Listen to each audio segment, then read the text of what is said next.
কথা কোলিনিয়ার হওয়া কিন্তু আই রিপিট দুটো ভেক্টর প্যারালাল এটাকে এখানে নিয়ে আসতে পারো তাহলে কোলিনিয়ার হয়ে গেল ছিল প্যারালাল হয়ে গেল কোলিনিয়ার তার মানে in vector the concept of parallelity and the concept of collinearity are same when two vectors are parallel we can say they will be কি বলবো collinear and if they are collinear then also parallel তো এখানে আমাকে বলা হয়েছে দুটো ভেক্টরকে collinear proof করার জন্য তো collinear প্রুফ করছি মানে ওদের collinear মানে একটা পিছে একটা লেগে আছে সেম ডাইরেকশনে আছে শুধু ওদেরকে প্রুফ করে দিলেই হবে ওরা প্যারালাল তাহলে এটা প্রুফ হয়ে যাবে দে আর অলসো collinear এই হচ্ছে আমার বক্তব্য যদি তোমাদের কোনো প্রশ্ন থাকে তোমরা প্রশ্ন করতে পারো I will wait here for 30 second sir তিনটা ভেক্টর হলে কি সেম ভাবে বলা যাবে তিনটা ভেক্টর হলে হ্যাঁ তিনটা ভেক্টর যদি মানে ধরো একটা এরকম আছে একটা এরকম আছে একটা এরকম আছে তো তুমি এই ভেক্টরটাকে তার পজিশনের সঙ্গে প্যারালাল ভাবে এখানে নিয়ে আসতে পারো এটাকে তুমি এখানে নিয়ে আসতে পারো তার মানে যেই ভেক্টরগুলো এতক্ষণ প্যারালাল ছিল ওরা কোলিনিয়ার হয়ে গেল হ্যাঁ এরকম ভাবে বলা যাবে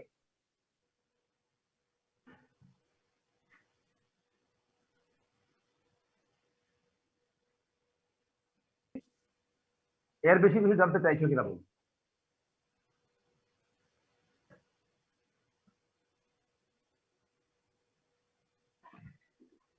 I think no more questions are there, so I'll go for next.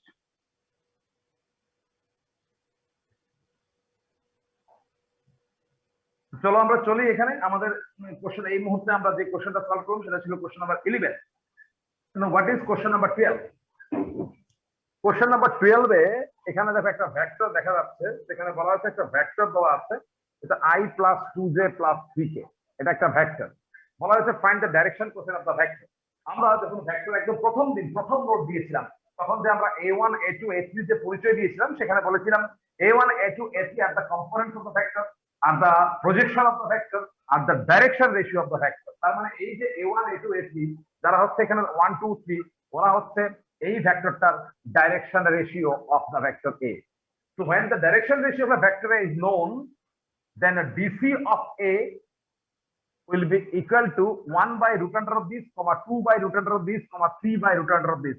I think you know it. It is 1 plus 4 plus 9. এটা 1 plus 4 plus 9.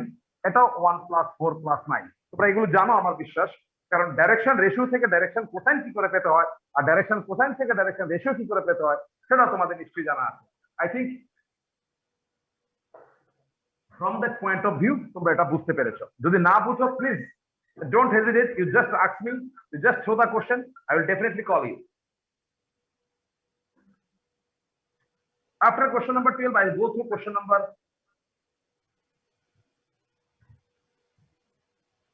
13 I just lightly discuss এখানে বলা হয়েছে a একটা পয়েন্ট দিয়েছে 1 2 3 সম্ভবত b একটা পয়েন্ট দিয়েছে -1 to -1 বলা হয়েছে find the direction cosine of the vector joining the points a and b directed from a to b অর্থাৎ a থেকে b এর দিকে যে ভেক্টরটা আছে সেই ভেক্টরের এটা বের করো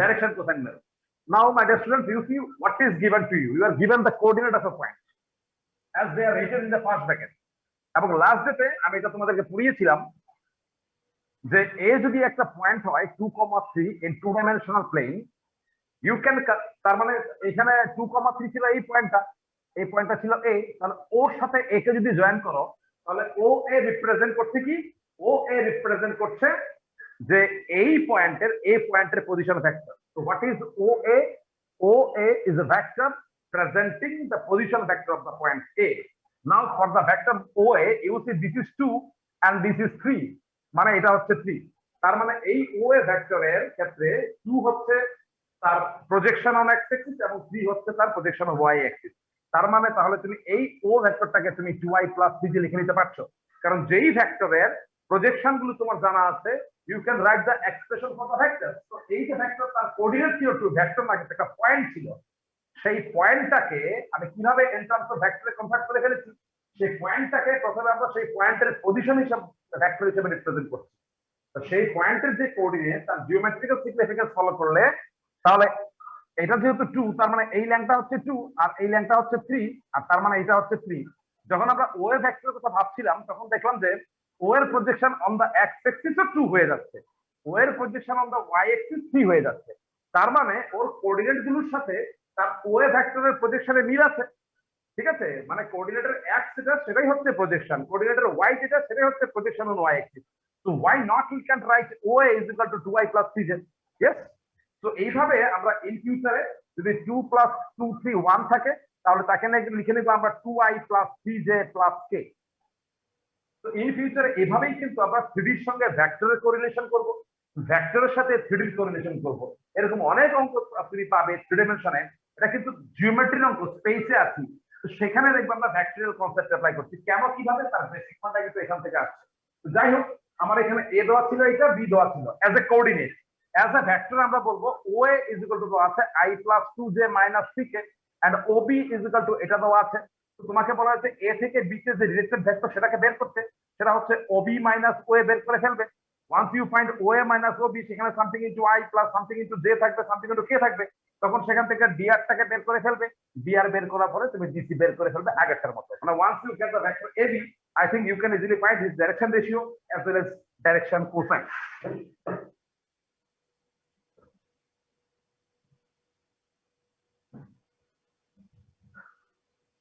Now we'll solve question number 14 আমাদের হয়ে গেছে, question number 15 করব আমরা।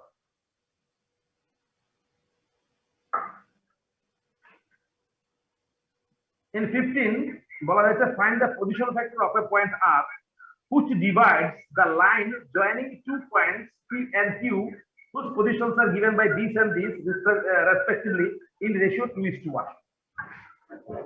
তো চলো প্রথমে আমরা দেখার চেষ্টা করি আমাকে কি দিয়ে দিয়েছে প্রথম।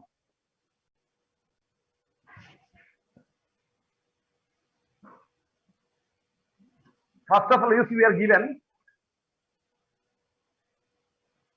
the একটা P পয়েন্টের পজিশন ভেক্টর ওরা দিয়েছে, মানে OP দিয়েছে এবং OQ দিয়েছে। তো P পয়েন্টের পজিশন ভেক্টর হচ্ছে i plus 2j minus k এবং Q পয়েন্টের পজিশন দিয়েছে minus i plus j plus k। এই হচ্ছে তোমার মনে করো এটা হচ্ছে O, এটা হচ্ছে P, এটা হচ্ছে Q, you are given OP, you are given OQ and OP is given as i plus 2j minus k and OQ given as minus i plus j plus k. Now R is a point on বলা হয়েছে on PQ that divides the ratio 2:1 internally এবং externally. তোমাকে R পয়েন্টের কি বের করতে বলা হয়েছে? Position vector of R। তাহলে R পয়েন্টের পজিশন ভেক্টর মানে তোমাকে OR বের করতে বলা হয়েছে। So that is your OR, my dear student. তো আমরা ক্লাস 11 এ এটা পেয়েছিলাম, যদি PQ কে R 2:1 রেশিওতে ডিভাইড করে then the position vector of R OR is equal to হবে 2 দিয়ে এইদিকে মাল্টিপ্লিকেশন 1 দিয়ে এদিকে, অর্থাৎ 2 ইনটু মনে পড়ে যাবে নিশ্চয়ই 2 into OQ 1 into OP divided by 1 plus 2. So what will you get? 3 into 2 into OP মানে 2 into I plus 2j minus k plus 1 in sorry 2 into OQ মানে ভুল লিখেছি আমরা, সেটা হচ্ছে minus I plus j plus k plus 1 into I plus 2j minus k, অর্থাৎ সেটা হয়ে যাবে 3। এটা minus 2i মানে হচ্ছে minus I, এটা হচ্ছে 2j যদি মিলে হচ্ছে 4j, এটা হয়ে যাবে plus k. That is the position vector of the point R if we divide it internally. আর যদি externally divide করে তাহলে সিম্পলি এখানে কি হয়ে যাবে, একটা মাইনাস সাইন চলে আসবে, বিয়ন্ড দিস আর কিছুই আসবে না।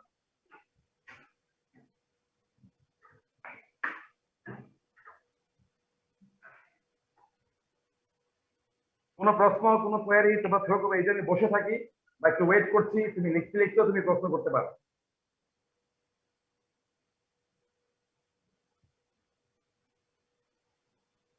যদিও পুরো ব্যাপারটা ক্লাস 11 এ ছিল।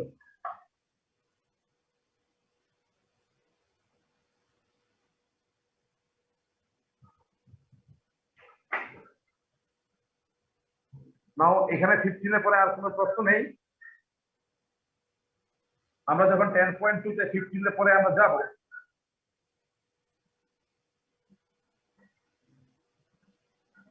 আমাদের এখানে 16 17 18 আমার দেখা আছে, এখানে আর কিছুই কিন্তু নেই। আমার তোমাকে এই 10.2 এক্সারসাইজে আর কোনো কিছু হেল্প করার নেই। নেক্সট যে এক্সারসাইজটা আসবে 10.3,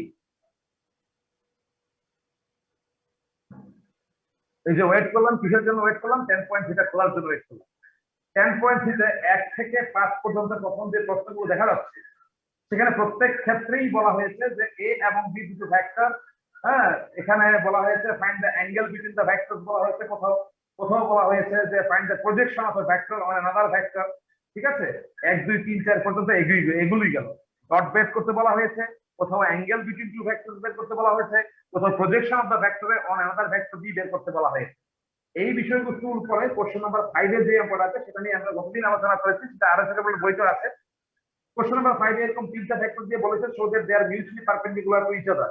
so it is very simple task for me, you just take the vectors as ABC, ওদেরকে তুমি এবিসি ধরে নাও, তারপর তুমি দেখিয়ে দাও a dot b is equal to 0, b dot c is equal to 0 and c dot b 0, that will prove that ABC are mutually perpendicular to each other.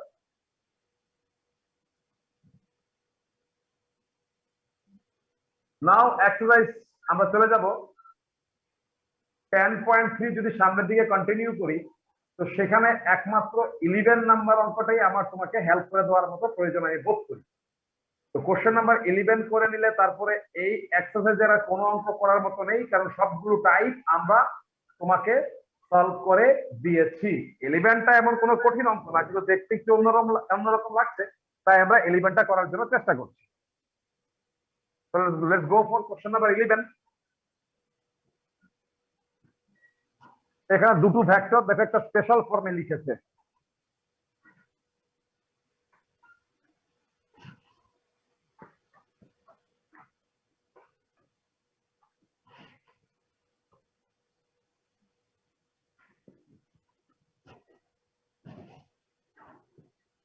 ওকে, ওরা যা লিখে দিয়েছে কোশ্চেন নাম্বার 11 বলা হয়েছে এখানে দুটো ভেক্টর দিয়েছে, একটা দিয়েছে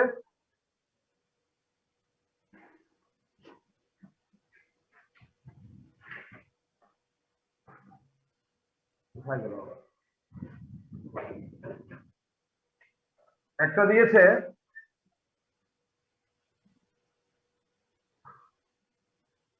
এইরকম একটা ভেক্টর, আর একটা দিয়েছে তোমাকে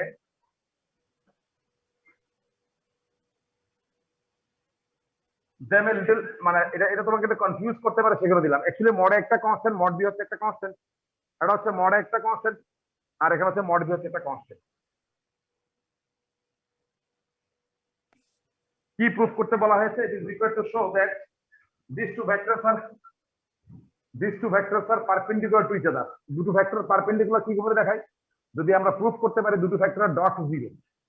তো চলো আমরা ডট করি।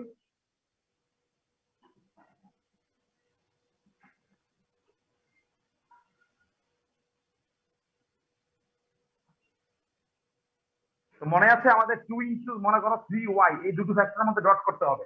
একটা হচ্ছে 2 Times of the vector x, একটা 3 Times of the vector y। আমরা কি করি, কনস্ট্যান্ট গুলোকে আলাদা গুণ করে ফেলি, গুণ করে মূল যে ভেক্টর ডটটা যাদের মধ্যে করার তাদের মধ্যেই কিন্তু আমরা ডট করি। তো এখানে মনে রাখতে হবে এ বি সবই ভেক্টর হলে মডে যখন হয়ে যাবে তখন কিন্তু সে স্কেলার। তো তুমি দেখো এটা দিস প্লাস দিস, এটা হচ্ছে দিস মাইনাস দিস, তার মানে a plus B into a minus B এমনিতে বোঝা যায় a square minus B square হবে। স্টিল ইউ তুমি যদি মাল্টিপ্লাই করো তাহলে এইটার সাথে এটা মাল্টিপ্লাই করবে, তাহলে দেখো এত ডট মাইনাস এটার সাথে এটা মাল্টিপ্লাই করবে, মড বি এখানে হচ্ছে মড বি এ। তাহলে এখানে দুটো মডে আছে, ওরা হচ্ছে কনস্ট্যান্ট, আর পরে থাকবে B dot B, just like this.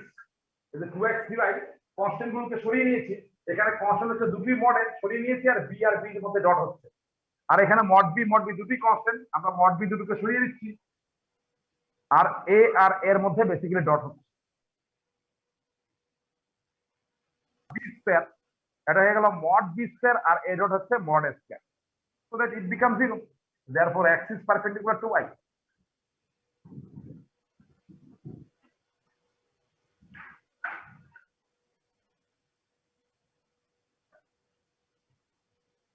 এই এক্সারসাইজ আর কিছু নেই।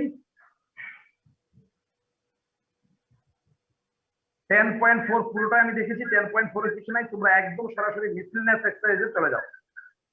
পেজ নাম্বার 458, পেজ নাম্বার 458 মিসলিনিয়াসে চলে যাও।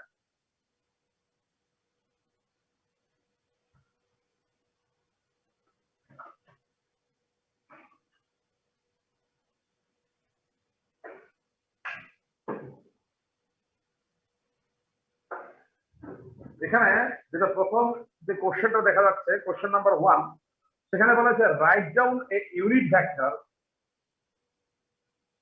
write down a unit vector in the xy plane making an angle 30 degree with the positive direction of x-axis। মানে তোমাকে xy প্লেনে একটা vector বের করতে হবে। তো xy প্লেন তো বুঝো, ঠিক আছে? তাহলে সেই ভেক্টরটা যেহেতু xy প্লেনে থাকবে, তাহলে সেই ভেক্টরটা z axis এর সাথে 90 ডিগ্রি অ্যাঙ্গেল করবে। কারণ আমি যেখানে দাঁড়িয়ে আছি সেটা তোমাদেরকে বুঝিয়েছিলাম, এটা হচ্ছে xy প্লেন। এখানে যত ভেক্টর আছে সবাই কিন্তু এই z axis এর সাথে 90 ডিগ্রি অ্যাঙ্গেল করে। তাই আমাদের কাছে এখানে যে ভেক্টরের কথা বলা হচ্ছে সেই ভেক্টর যেহেতু xy প্লেনে আছে এবং এটা হচ্ছে xy প্লেন, এটা হচ্ছে z, তারপর সে x এর সঙ্গে 30 করছে, তাহলে y এর সঙ্গে 60 করবে আর z এর সঙ্গে সে 90 করবে। তাহলে এই যে ভেক্টর, সেই ভেক্টরের ডিসি কত হচ্ছে? সেই ভেক্টরের ডিসি কত হচ্ছে? cos 30, cos 60, cos 90। cos 30 হচ্ছে √3/2, cos 60 হচ্ছে হাফ, এটা হচ্ছে 0। তো ডিসিটাই তো ডিআর হয়ে যায়, ওকে 1 দিয়ে মাল্টিপ্লাই করো তাহলে সে ডিআর হয়ে গেল। তাহলে ভেক্টরটা কত হবে? √3/2i plus half J plus 0k। এবার শুধু দেখে নাও সে ইউনিট ভেক্টর হয়েছে কিনা। Now you will definitely understand that this is a unit vector. কেন? d square plus d square plus d square করলে 1 হয়, 3/4 প্লাস 1/4 1। বা সিম্পল হইতে করে ফেললাম, কোনো হেডেক নিলাম না। কারণ ডিসির কম্পোনেন্ট গুলোকে 1 দিয়ে মাল্টিপ্লাই, যে কোনো কনস্ট্যান্ট দিয়ে মাল্টিপ্লাই করলে 0 করা সেগুলোকে ডিআর বলা হয়। এটা ডিআর, আর এটা যদি ডিআর হয়, ঠিক আছে, আমরা জানি একটা ভেক্টর যদি a1i plus a2j plus a3k, তাহলে a1 a2 a3 বলা হয় ডিআর। আর এখানে যেহেতু এইগুলো ডিআর, তার মানে এটাই হচ্ছে a1, এটাই হচ্ছে a2, এটাই হচ্ছে a3। আমরা লিখলাম, দেখে গেলাম ইউনিট ভেক্টর আছে। যদি সেই ইউনিট ভেক্টর না হতো আমরা ইউনিট ভেক্টর বানিয়ে দিতাম। Now go for next.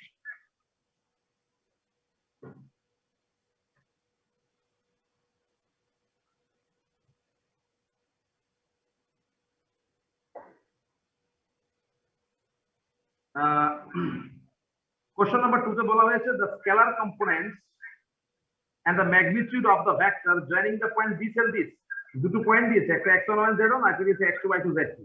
অর্থাৎ এই দুটো পয়েন্টকে জয়েন করে যে ভেক্টর আমরা পাবো তার স্কেলার কম্পোনেন্ট এবং তার ম্যাগনিটিউডটা বের করার জন্য বলা হয়েছে। দেখো এখানে পয়েন্টগুলো দিয়েছে x1 y1 z1। এই x1 y1 দিয়ে আমি তোমাকে বোঝাচ্ছি না। ধরো একটা পয়েন্টের কোঅর্ডিনেট হচ্ছে 1 1 1 1 2, আর একটা পয়েন্টের কোঅর্ডিনেট হচ্ছে 2 3 1 না 2 3 4 দাও, ঠিক আছে? তো এইবার তোমাকে বোঝাচ্ছি এটা হচ্ছে একটা এ পয়েন্ট, একটা বি পয়েন্ট। এখন এই দুটো পয়েন্টকে কানেক্ট করে দুই রকম ভেক্টরই পাওয়া যায়, এবি ভেক্টরও পাওয়া যায়, বি এ ভেক্টরও পাওয়া যায়। ধরো এবির কথাই ভাবছি আমি, তো এবি ভেক্টর যদি বের করি তাহলে ওবি মাইনাস ও বের করব। তাহলে ওবি কত? ওবি হচ্ছে 2i 3j 4k, আর ও এ কত? i plus J plus 2। তো যদি করি আমরা সেটা হচ্ছে i plus 2j plus 2k।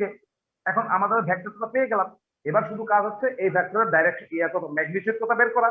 আর একটা কি বললো বের করতে? একটা ম্যাগনিটিউড আর একটা স্কেলার কম্পোনেন্ট। স্কেলার কম্পোনেন্ট হচ্ছে 1 to 4। It's a very simple task.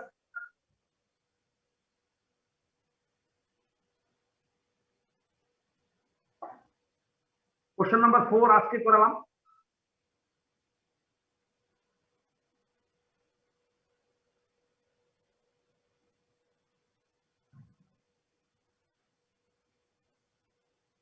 এখানে আর কিছুই নেই, আর কিছু নেই। আমি সবটা বই দেখলাম, সবটা এক্সারসাইজ দেখলাম, তোমাকে আমি পড়ালাম, মিসেলিনিয়াস সহ করলাম। যেগুলো আমার কাছে মনে হয়েছে যে একটু কঠিন না, একটু আনকমন, খুব সোজা কিন্তু আনকমন, তাই হতে পারবে না, তাই আমরা সেইগুলোকে করিয়ে দিলাম। এখন আমরা পড়াবো আজকে নতুন চ্যাপ্টার শুরু করছি। যতক্ষণ সময় আছে ততক্ষণ সময় আমরা নতুন চ্যাপ্টারটা পড়াই। আমরা যে চ্যাপ্টার শুরু করবো তারপরে সেই চ্যাপ্টারের নাম হচ্ছে straight line. Straight line in 3 dimension. আমরা ক্লাস 11 স্ট্রেট লাইন পড়েছি, কিন্তু সেটা 2 ডাইমেনশনে ছিল। আর আজকে যেটা পড়াবো সেটা হচ্ছে স্ট্রেট লাইন ইন 3 ডাইমেনশন। তার আগে কয়েকটা কথা তোমার সাথে শেয়ার করতে চাই, যেগুলো আমরা ক্লাস 11 একবার করে পড়েছিলাম। সেটা হচ্ছে ইম্পর্টেন্ট নোটস। এক, যদি important notes, if a is equal to x1 y1 z1, b is equal to x2 y2 z2 হয়, আর C is equal to X three Y three Z three হয়, then distance between the points A B is equal to or formula তোমরা আগেই জানতে,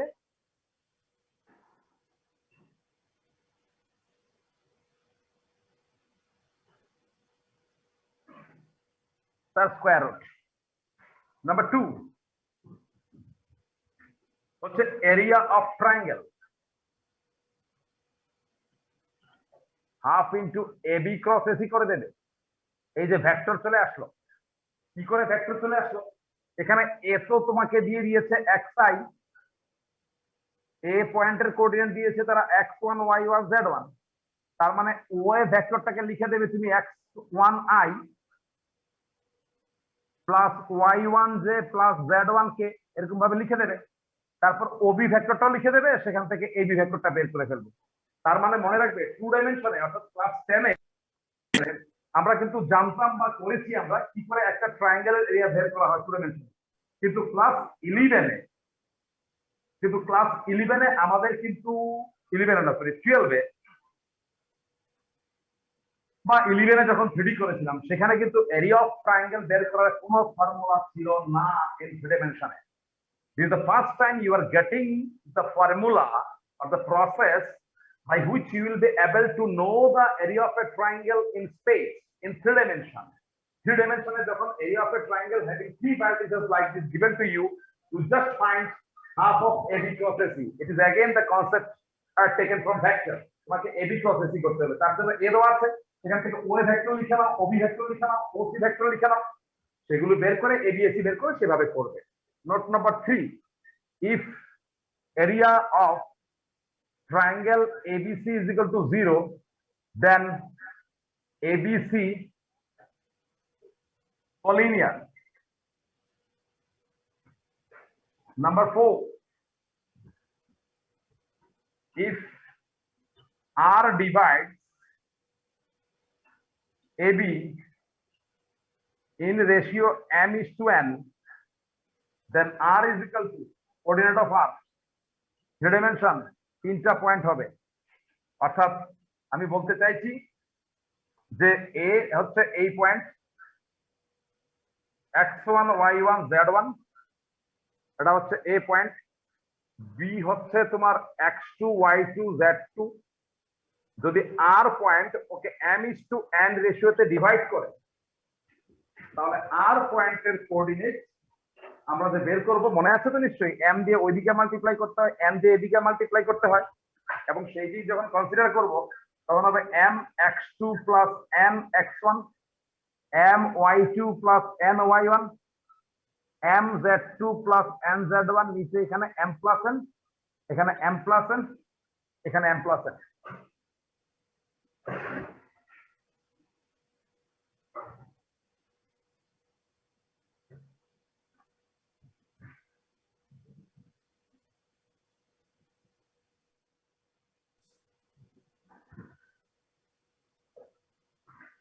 এখানে সবই নিশ্চয়ই তোমাদের জানা আছে।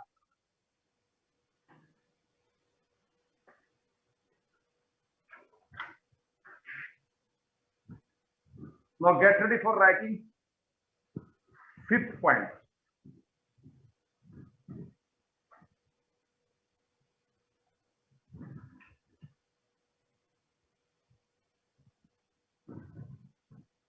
কোনো প্রশ্ন থাকলে তো অবশ্যই করতে, যেহেতু বোধহয় কোনো প্রশ্ন নেই তাই কিন্তু কোনো প্রশ্ন তোমাদের তরফ থেকে পাচ্ছি না।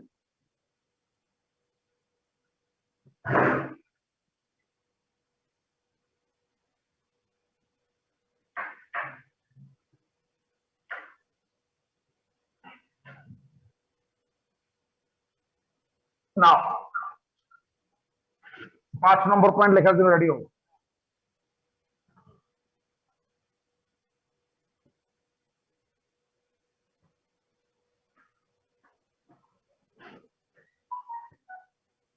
লিখো, প্রথমে আমরা এরকম একটা ডায়াগ্রাম এঁকে নিই, 3 ডাইমেনশনে এঁকে নাও। এখানে এটা হচ্ছে x1 y1 z1, এটা হচ্ছে এ পয়েন্ট, এটা হচ্ছে B point x2 y2 z2, এটা নিশ্চয়ই x2 - x1 তোমরা বুঝো। আমি যদি ধরে নেই AB makes an angle alpha with X axis, তাহলে এইটাও আলফা হবে, এটা হচ্ছে x2 মাইনাস x1। আমি ধরে নিলাম যে লেট এবি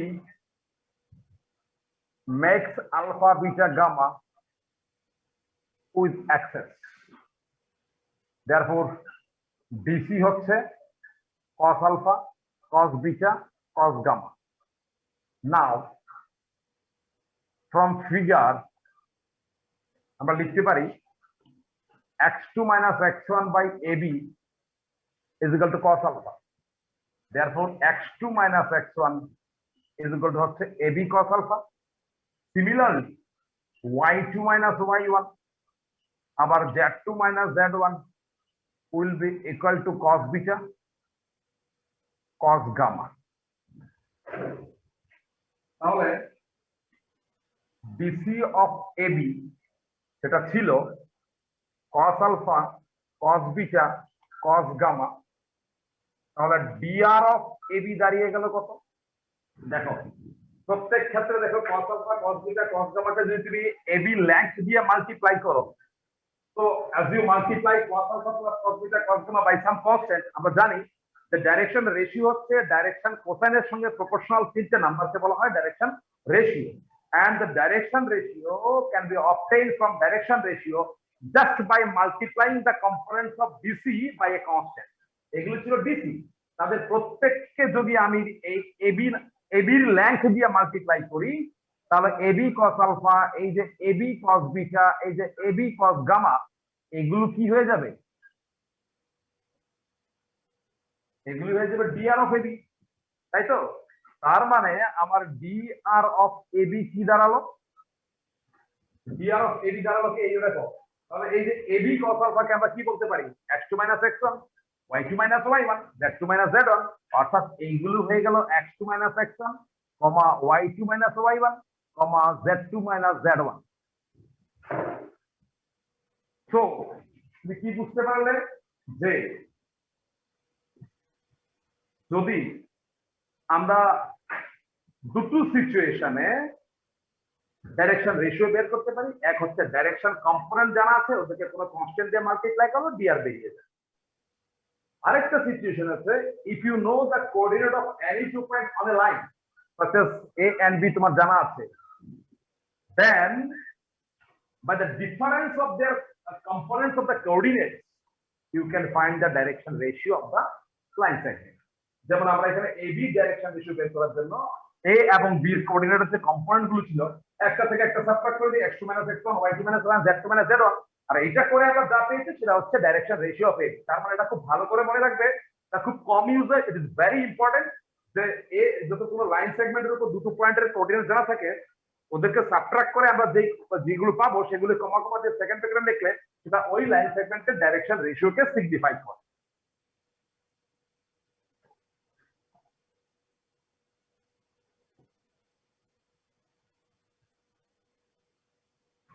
আর 10 মিনিটের কম টাইম আছে, আমি জাস্ট তিনটে ফর্মুলা লিখে দিচ্ছি যেটা দিয়ে আগামী দিন অঙ্ক শুরু হবে। তোমরা ফর্মুলাগুলো দেখবে, প্লাস পাশাপাশি যদি পারো বইটা ঘেটে একটু দেখে নেবে, তাহলে তোমার সুবিধা হবে। যে equation of straight line in 3D, এটা হচ্ছে symmetrical form. But if a line passes through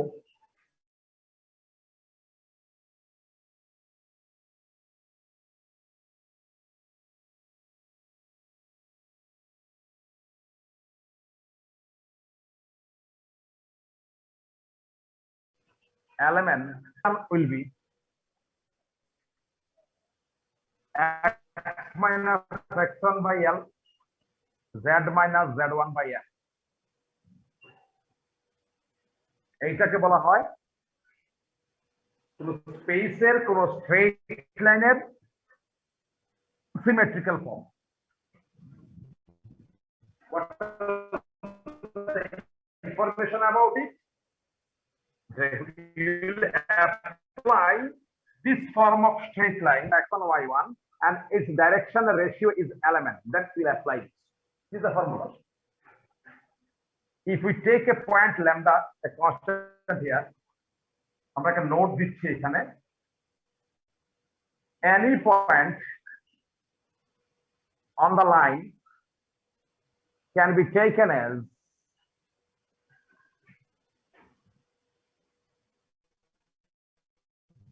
x1 plus L lambda, y1 plus m lambda, z1 plus n lambda. এটা ছিল এক নম্বর ফর্ম সিমেট্রিক্যাল। দুটো ফর্মুলা, if a line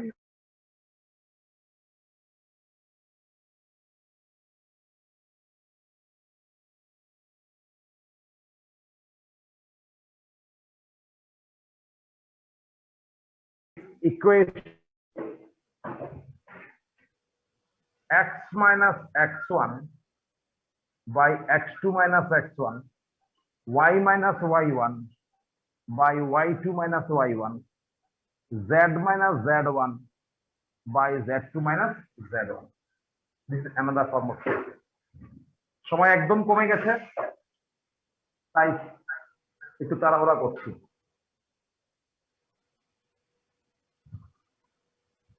শেষ হয়ে গেলে বলবে।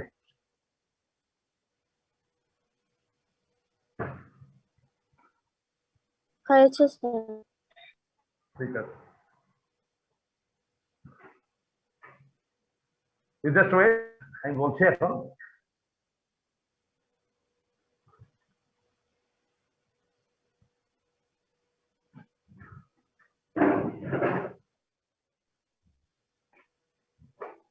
প্রথম কথা, সিমেট্রিক্যাল ফর্ম। এখানে কি ছিল ইনফরমেশন? এই লাইনটা x1 y1 z1 পয়েন্ট দিয়ে পাস করে আর তার ডিআর হচ্ছে।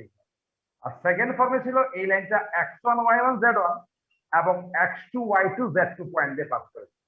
অর্থাৎ একটা বিষয়বস্তু কমন, যে এটাও x1 দিয়ে পাস করেছে, এটাও x1 দিয়ে পাস করেছে। ইন রিলেশন টু দিস, এটার সম্বন্ধে কি ইনফরমেশন ছিল? যে তার ডাইরেকশন রেশিও হচ্ছে এলিমেন্ট, আর এখানে এডিশনাল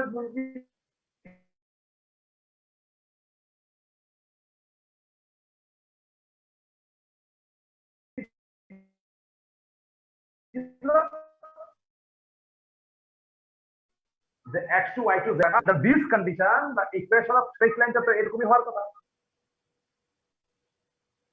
ঠিক আছে, নিচে কি হবে? l m n, কিন্তু এই এলিমেন্ট রেশিও এবার ভেবে দেখো, আমরা এই মুহূর্তে একটু আগে করেছি, এই পেজের আগে করা হচ্ছিল যে কোন স্ট্রেট লাইনের উপর যদি দুটো পয়েন্টের কোঅর্ডিনেট জানা থাকে, যেমন এখানে x1 y1 z1 আছে, তাহলে এই x গুলোর ডিফারেন্স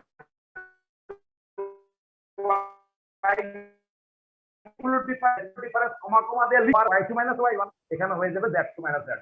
তাহলে বুঝতে পারছো এই দুটো ফর্মের মধ্যে আহামরি পার্থক্য নেই, উপরটা সেম আছে, শুধু এখানে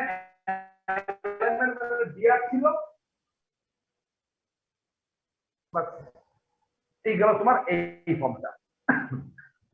এইবার সিমেট্রিক্যাল ফর্ম। এই সিমেট্রিক্যাল ফর্মের ক্ষেত্রে একটা নোটে লিখেছি যে any point on the line can be taken as বলে লিখেছি। এই পয়েন্টগুলো কিভাবে বের করেছি জানো? এই যে z minus z1 by n is equal to lambda, সেখান থেকে what is the value of z? এটা হবে z1 plus n lambda। ঠিক তেমনি y minus y1 is equal to m ছিল, is equal to lambda ধরেছিলাম, সেখান থেকে y is equal to এখানে আমরা বের করে নিয়েছি y1 plus m lambda। ঠিক একই রকম ভাবে x বের করেছি। আর এই x y z এর ভ্যালুগুলোই হচ্ছে এই স্ট্রেট লাইনের উপর যে কোনো একটা পয়েন্টের কোঅর্ডিনেট। বলে কেন কেন এগুলো হবে? এগুলো কেন লাইনের উপর যে কোনো পয়েন্টের কোঅর্ডিনেট হবে? কারণ এই পয়েন্টগুলো এই ইকুয়েশন অফ লাইন স্যাটিসফাই করছে। How sir?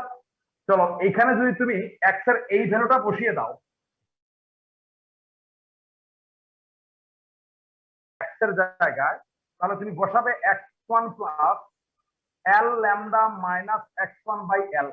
x1 x1 cancel, L lambda by L কি পড়ে থাকছে ল্যামডা। এখানে যদি y1 এর ভ্যালু বসিয়ে দাও তাহলে y1 plus m lambda minus y1 by m, তাহলে y1 ক্যান্সেল mm ক্যান্সেল, এখানেও পড়ে থাকবে ল্যামডা, অর্থাৎ প্রত্যেকই ইকুয়াল হয়ে যাচ্ছে ফর দিস ভ্যালুস। তার মানে it is a point on the line as it satisfied. কেন স্যাটিসফাই করছে? কারণ এইগুলো এখানে বসালে প্রত্যেকের ভ্যালু কি হয়ে যাচ্ছে, ইকুয়াল হয়ে যাচ্ছে। ঠিক আছে, এইবার আমাদের যে জিনিসগুলো ভাবনা চিন্তার মধ্যে আনতে হবে সেটা হচ্ছে এই যে পয়েন্টগুলোকে আমরা নিয়েছিলাম না, এই যে পয়েন্টগুলোকে আমরা এখানে নিয়েছি, সেই পয়েন্টগুলোতে সুবিধা কি হবে? বেসিক্যালি মানে এমন একটা পয়েন্ট বের করো যার অরিজিন থেকে ডিসটেন্স 5 ইউনিট। তুমি কি করতে? লেট দ্য পয়েন্ট বি বলে কি নিতে? Alpha beta gamma. Alpha beta gamma প্রত্যেককে আননোন, তিনটা আননোন, তো সলভ করার জন্য তিনটা ইকুয়েশন দরকার, সে অনেক লম্বা হয়ে যাবে। কিন্তু instead of taking the point as alpha beta gamma, if you take the point in this form, then what is the advantage? You will know the advantage involves only one unknown lambda. So by introducing only one unknown, you represent three components of a coordinate. তোমাকে alpha beta gamma তিনটা জিনিস ধরতে হবে, অর্থাৎ একটা unknown তিনটা জিনিস represent করেছে। That is the